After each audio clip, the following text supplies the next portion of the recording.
Hi, I'm Martial Arts Master Bill Fitzpatrick, welcoming you to lesson number 9 of the Master Real Estate course. Well, I'd say that the fun starts now because the real potential for making money starts now.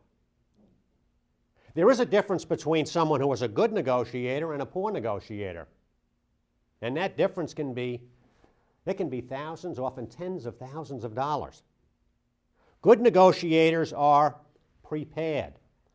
They know in advance exactly what it is that they want to accomplish. They know their financial limits. They know which points they can bargain and which points they can't. As a buyer, you always want to be negotiating from a position of strength. That means you don't have to buy this particular property. Hey, you can walk away from any deal. You don't have to buy any property. Whether it's a compromise or not is always going to be your option. If any deal is not to your complete satisfaction, some will, some won't, so what next? There will always be new opportunities for you because you're always going to be out in the marketplace looking for new opportunities. Remember what a list price is. A list price is really just a seller or an agent's wishful thinking.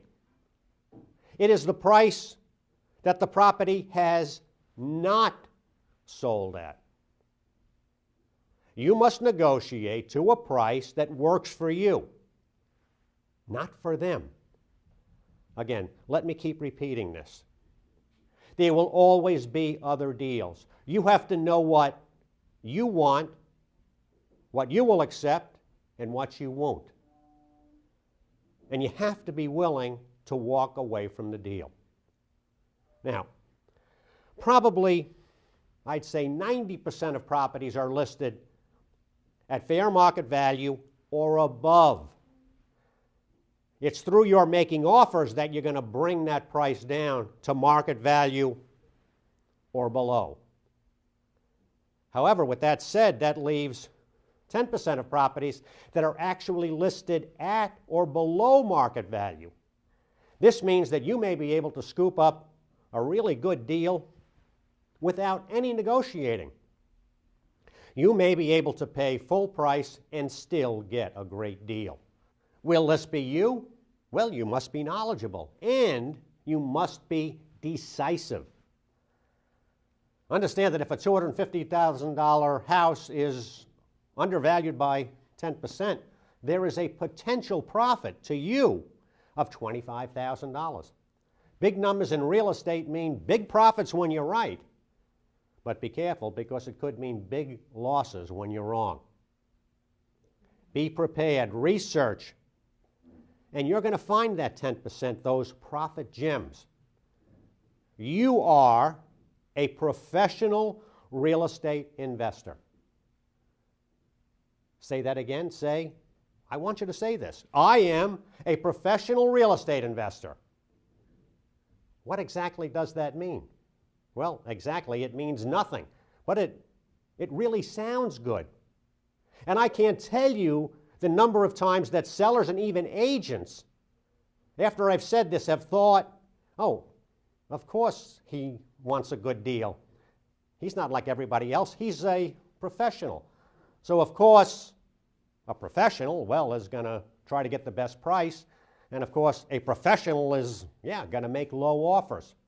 So, let me ask you again, who are you? I'm a professional real estate investor. Yes, I'm a professional real estate investor.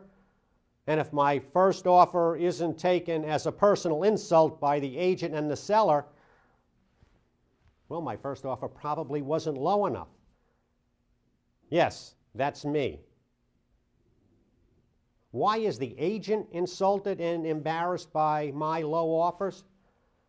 Now think about this, because the agent has told the seller, and probably pretty recently, that her house is worth $200,000, and here you are offering $140,000. So which is it? Is it your $140,000 or is it the $200,000 that the agent promised?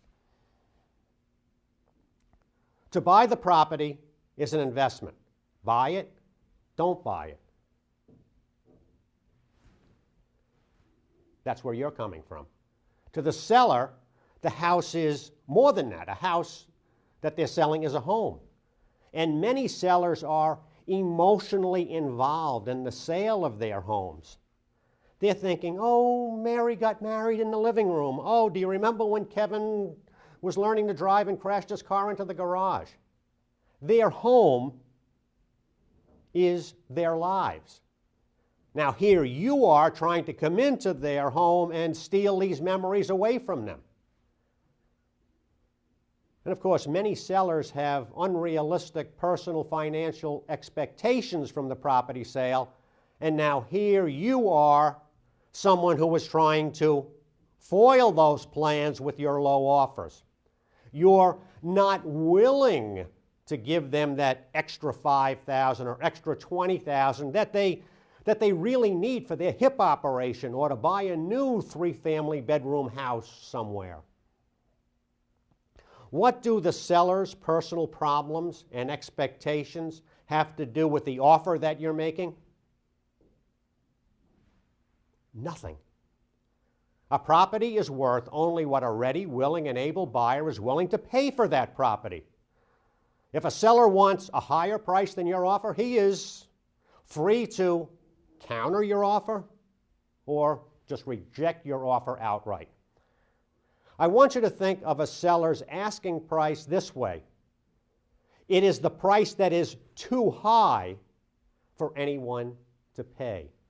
If someone were willing to pay the asking price, you wouldn't be negotiating. The property wouldn't be for sale. The property would be already sold. You are a professional real estate investor. Stay focused on your objective. Hang tough. The seller's personal wants or personal needs have nothing to do with your personal wants and personal needs. You are a professional real estate investor. This is your business. It's business. It's not personal. If you see a good opportunity, grab it. Play fair, but please negotiate hard. If you're in the game, you will win your share of negotiations. Over time, with increasing frequency, well, deals are going to be brought to you. As you get out there and you're talking, you're meeting, you're networking, you're going to be known in your small specific investment area as a serious investor, as a serious buyer. So, naturally, you're going to be getting the first calls from sellers' agents. Do your research. You will learn your small specific investment area, and as you're doing that, you're going to learn the players in that area. You're going to put together a team, your mastermind alliance. You're going to be looking at a lot of properties and making a lot of offers. You will negotiate and you will put deals together. You will buy, and in the beginning you'll probably buy and then sell. You will own 6 properties and you will take pride in the ownership of these properties. You will keep your properties in top condition. You will pay off your mortgages. You're probably going to end up a millionaire, a multimillionaire. And you will have created a family dynasty of wealth that could last forever. All right, here's our story for this lesson. I have been running a small display ad in our local newspaper. You've probably seen ads like this. Cash for your house, immediate closings. I was averaging 1 to 2 calls per week and 1 or 2 good leads per month. My objective was to find people who wanted to sell their homes quickly without using a real estate broker. One morning, I got a frantic call from a Mr. Anderson asking me to meet him at his house immediately. He owned a big colonial house in a very good location. At the time, the house was worth about $225,000. It needed some work. It needed a new roof. It needed to be painted. The inside was a mess, but mostly cosmetics. Now, when I sit down at the kitchen table to meet with Mr. Anderson, he really looked haggard and disheveled. He appeared to be distraught and with, as I was to find out, for good reason. He wanted cash immediately. He needed money to move immediately. Within the last 2 months, his wife had left him. His daughter had run off with some bum. His son had been arrested. While I was sitting with him at the kitchen table, the family dog was running around a mile a minute in a circle. I asked Anderson what he was looking for, and he said, "Hey, listen, I have no mortgage on this place. Give me $100,000 and the house is yours. I want to be out of here in a week." Now, I was going to offer him $160,000 and hope to get the house for $175,000. Well, I told him he was in a bad state. I told him that his house was worth a lot more money than $100,000.